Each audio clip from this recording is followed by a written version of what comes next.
Coucou mes déesses, bienvenue dans ce TDDS où nous allons continuer aujourd'hui sur les énergies féminines.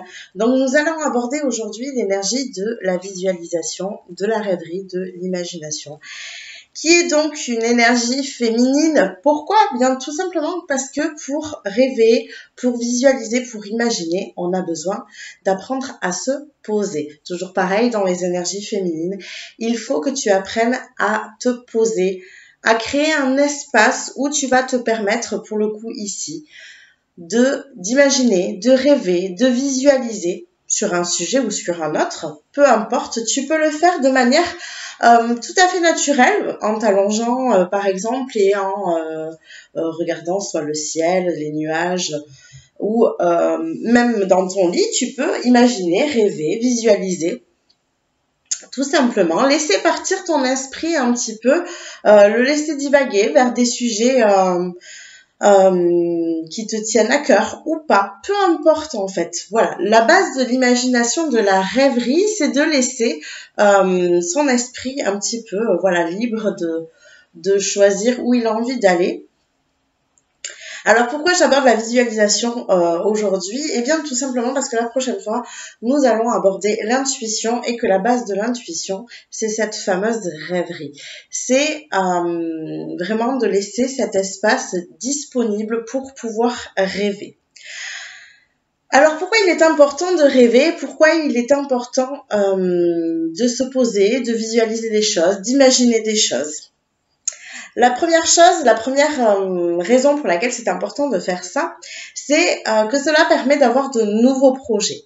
Si tu ne te poses jamais pour visualiser ta vie, ce que tu as envie dans ta vie, pour le rêver, pour voilà, au bout d'un moment, eh bien, tu vas un petit peu te laisser porter par la vie. Alors, ça peut avoir du bon de se laisser porter par la vie, mais le problème de ne jamais visualiser, de ne jamais mettre en place une vision de son futur, c'est que on va un petit peu subir la vie. C'est-à-dire qu'on va répondre aux choix des autres et non aux siens. Et du coup, au bout d'un moment, on va se sentir un petit peu perdu parce que on ne sait pas ce qu'on a envie de faire de notre vie, tout simplement. On n'a pas de projet, on n'a pas de but et donc on erre un petit peu dans cette vie-là en répondant un peu à ce qui se présente. Et ce n'est pas toujours bon de faire les choses comme ça. Donc ça, c'est la première raison pour laquelle il est important donc de visualiser, de rêver, d'imaginer, etc. Avoir de nouveaux projets. La deuxième raison, c'est que ça va te permettre de progresser sur ton chemin de vie. Pourquoi? Parce que de la même manière que tu vas visualiser et imaginer des projets à mettre en place, eh bien, si tu te poses régulièrement comme ça pour rêver, pour visualiser, pour imaginer, ça va aussi te permettre de laisser de l'espace pour trouver de nouvelles idées, justement, pour avancer vers ces projets. Donc, c'est ce qu'on appelle le chemin de vie, hein, tout simplement. C'est comme si tu étais sur une montagne et que tu étais en train de la gravir et que tu te posais 2 minutes parce que tu as besoin de savoir où tu vas, tu n'es pas sûr du chemin, donc tu vas aller regarder le plan, la boussole, peu importe. En tout cas, tu vas te poser pour pouvoir faire ça. Et bien de la même manière que quand tu avances dans la vie, de temps à autre, il faut que tu puisses prendre ton temps, te poser, et aller regarder si tu vas toujours dans la bonne direction, de quelle manière tu peux continuer vers ces projets que tu t'es fixés, vers ces buts, quelles nouvelles idées tu pourrais avoir et tu pourrais mettre en place, donc ça demande un côté un petit peu créatif aussi, pour justement tendre vers ces idées. Donc ça, c'est la deuxième raison, c'est que ça t'aide à progresser sur ton chemin de vie. La troisième raison, c'est que ça te permet de développer ton imagination pour trouver des solutions. Bien souvent, les gens qui ont du mal justement à se poser pour visualiser, pour imaginer, etc., ils vont avoir aussi du mal à trouver des solutions quand ils font face dans la vie à un problème.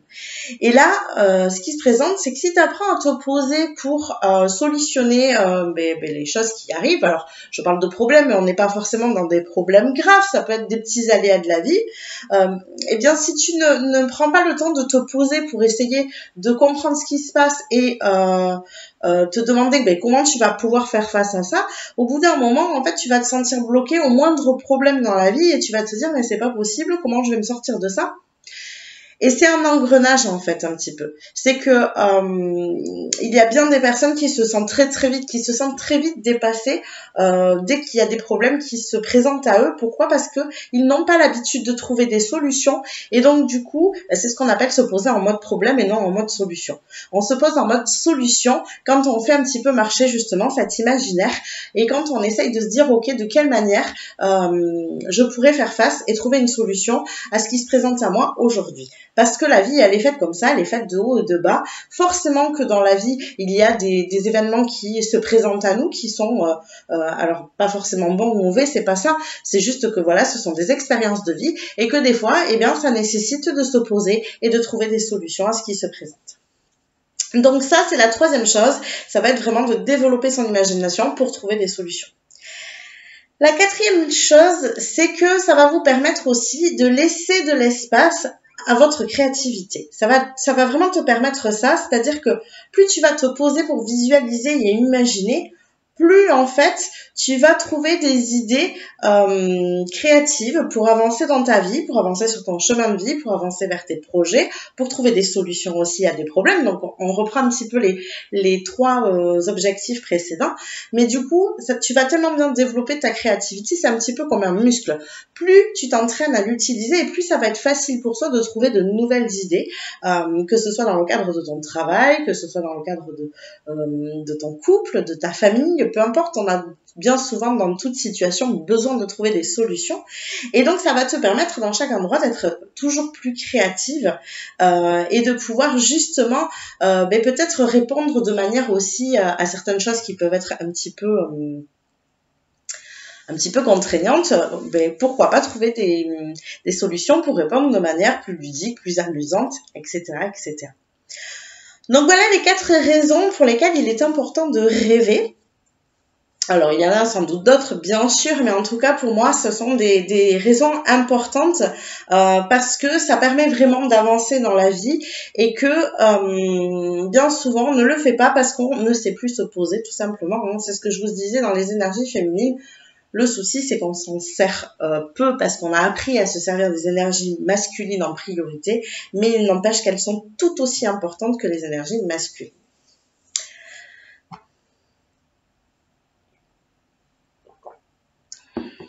Donc vous allez me demander peut-être comment développer cette imagination maintenant qu'on a compris à quoi ça servait.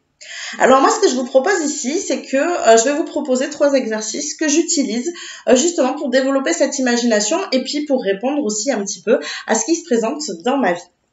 Donc le premier exercice, eh bien c'est justement l'exercice de la réponse à un problème.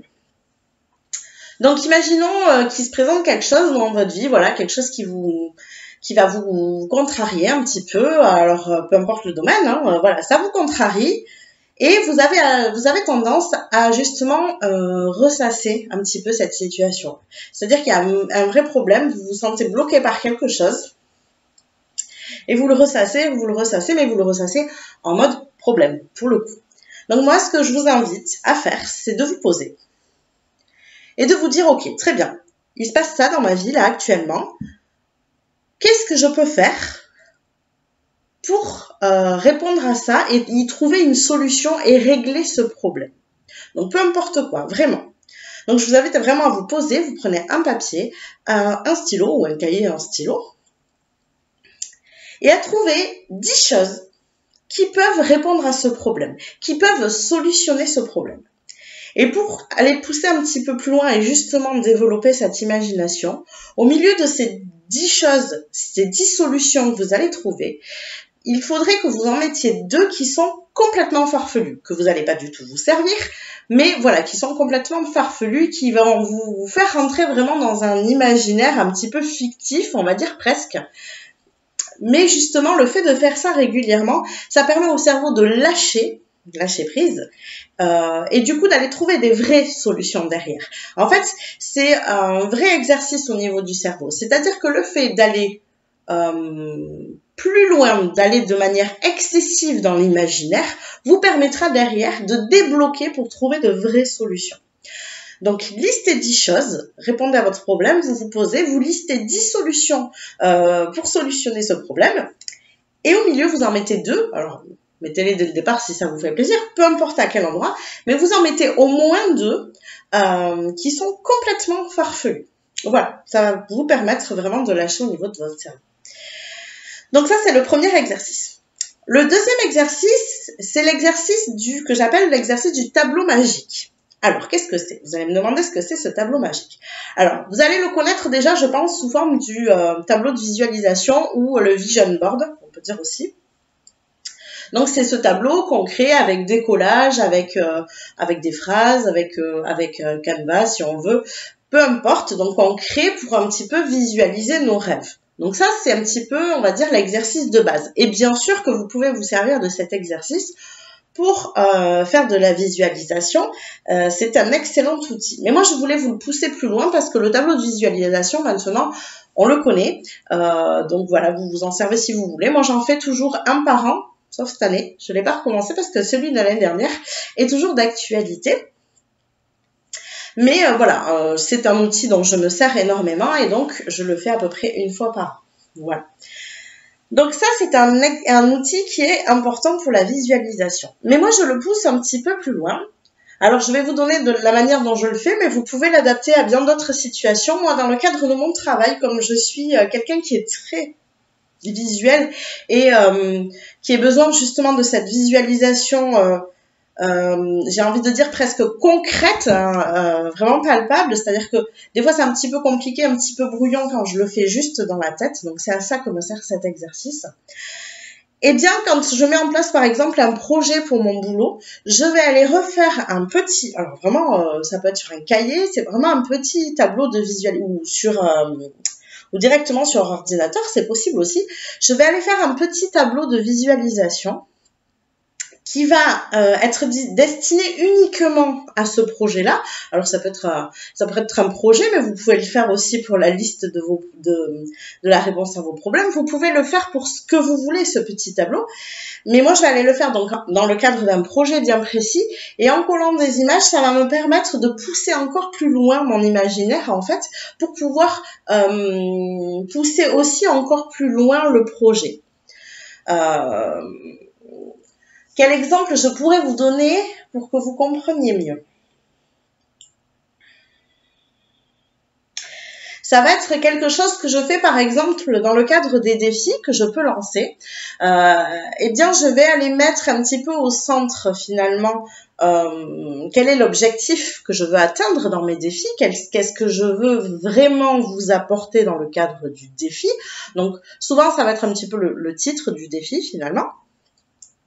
Et ensuite, autour, en fait, je vais aller dispatcher bien soit des mots parce que j'ai envie que ce soit l'énergie qui aille dans ce défi, ou alors un exercice bien précis, une image qui va se référer à, pourquoi pas un exercice que j'aimerais créer. Par exemple, je vais aller mettre une image et je vais dire, tiens, voilà, tel jour-là, j'aimerais une énergie qui aille avec cette image. Quel exercice je peux créer qui ressemble à ça? Et je vais me servir donc de cette image-là pour aller créer l'exercice qui va avec.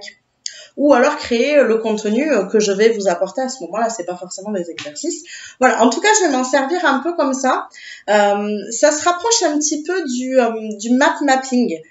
C'est une sorte de tableau, on peut faire ça sur Internet, vous pouvez le trouver en le tapant.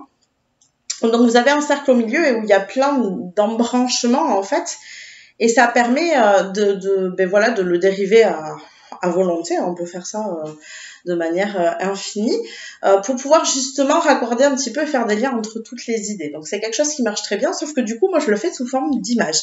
C'est pour ça que j'appelle ça le tableau magique, parce que ça me permet à chaque fois de pousser plus loin. Par exemple, sur à partir d'une image, par exemple, je peux pousser encore plus loin et autour de cette image, continuer à développer mon idée, tout simplement. Donc ça, c'est le deuxième exercice. Donc, je vous invite à le faire, déjà en tableau de visualisation classique, mais de le pousser plus loin si vous en avez l'envie, le besoin. Ça peut être quelque chose de super sympa à faire avec les enfants aussi. Moi, c'est quelque chose qu'ils aiment beaucoup.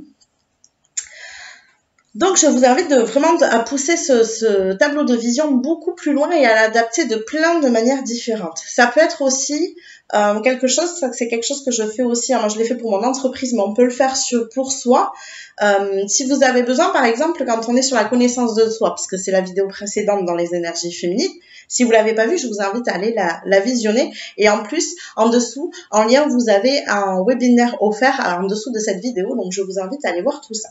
En tout cas, quand on est sur la connaissance de soi, eh bien, ça peut être intéressant, par exemple, de mettre une photo de vous au milieu et d'aller mettre un petit peu toutes les énergies qui vous ressemblent autour. Comme ça, vous allez créer un tableau de vision pour savoir qui vous êtes, tout simplement. Donc ça peut être intéressant. Vous voyez qu'on peut le modifier et l'amplifier à l'infini, en fait, ce tableau. C'est pour ça que j'appelle ça le tableau magique, parce qu'il peut répondre à tellement de choses et il va aussi vous aider, comme l'exercice précédent, à développer votre imagination.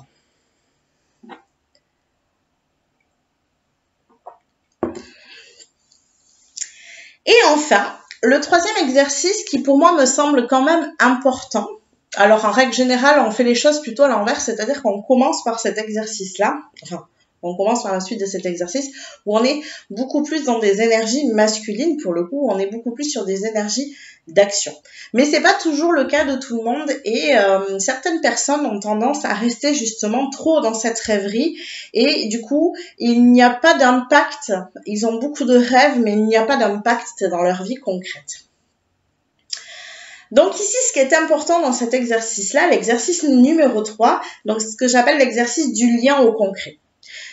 Qu'est-ce que c'est? Eh bien, tout simplement, c'est qu'à partir du moment où vous avez justement imaginé quelque chose, où vous avez visualisé quelque chose, il va être important d'aller lister, en tout cas à la mesure de ce que vous savez, parce que des fois, on visualise quelque chose qui est très lointain.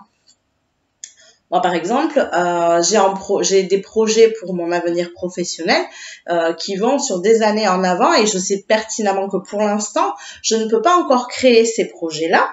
Mais par contre, ils sont en projet lointain et je sais déjà quelles petites actions je mets en place aujourd'hui qui vont m'aider à avancer vers ce projet-là. Donc, ce qui est important ici, c'est justement de faire du lien en concret tout le temps. C'est-à-dire qu'une fois que vous avez vos projets, une fois que vous avez vos rêves, eh bien, c'est de se poser et d'aller lister un petit peu toutes les actions que vous pouvez faire, les petits pas. Moi, j'appelle ça des petits pas, puisque c'est important de faire des petits pas pour ne pas laisser nos peurs nous envahir. Donc, quels sont les petits pas qu'on peut mettre en place justement pour commencer à construire nos rêves, à construire nos projets.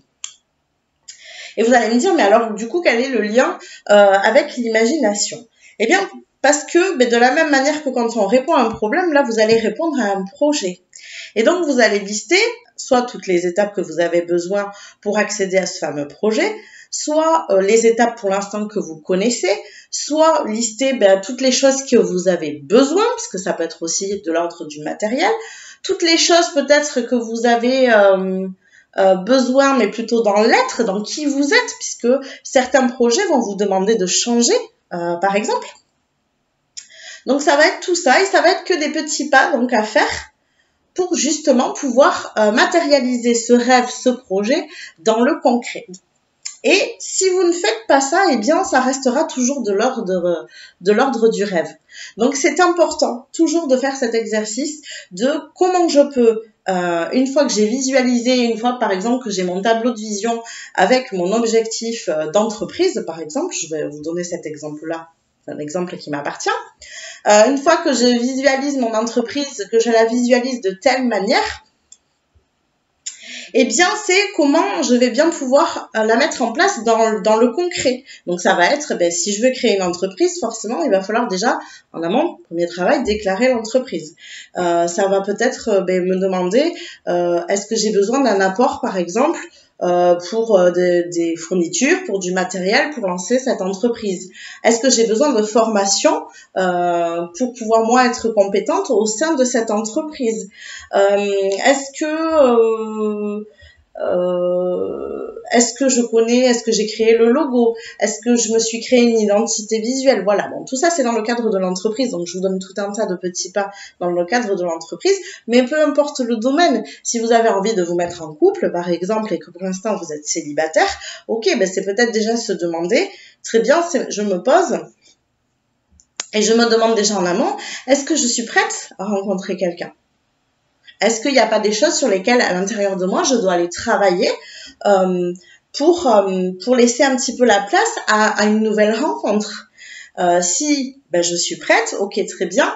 De quelle manière j'ai envie de rencontrer quelqu'un? Quel type de personne j'ai envie de rencontrer? Est-ce que je fais ce qu'il faut pour rencontrer des personnes? Alors, peu importe, est-ce que je suis sur des sites de rencontres? Est-ce que je sors régulièrement pour croiser des gens, pour croiser du monde? Est-ce que je me fais des nouvelles connaissances? Peu importe de quelle manière. Mais en tout cas, c'est est-ce que je mets des actions concrètes pour réaliser ce projet? Voilà pour l'énergie féminine de la visualisation, de l'imagination. Donc, vous voyez que ça a toute son importance ici. C'est important, bien sûr, de poser des actions et de mettre en place les choses dans le concret, mais en amont, il faut bien savoir où c'est qu'on va et donc imaginer et visualiser les projets que l'on souhaite mettre en place ou s'il y a un problème qui se présente à nous, de quelle manière on peut y répondre. Voilà pour ce TDDS, c'est terminé pour aujourd'hui. On se retrouve la semaine prochaine pour le prochain TDDS. N'hésitez pas à vous abonner à ma chaîne YouTube qui aura de plus en plus de contenu. Si vous avez aimé cette vidéo, vous pouvez la liker et la partager bien sûr.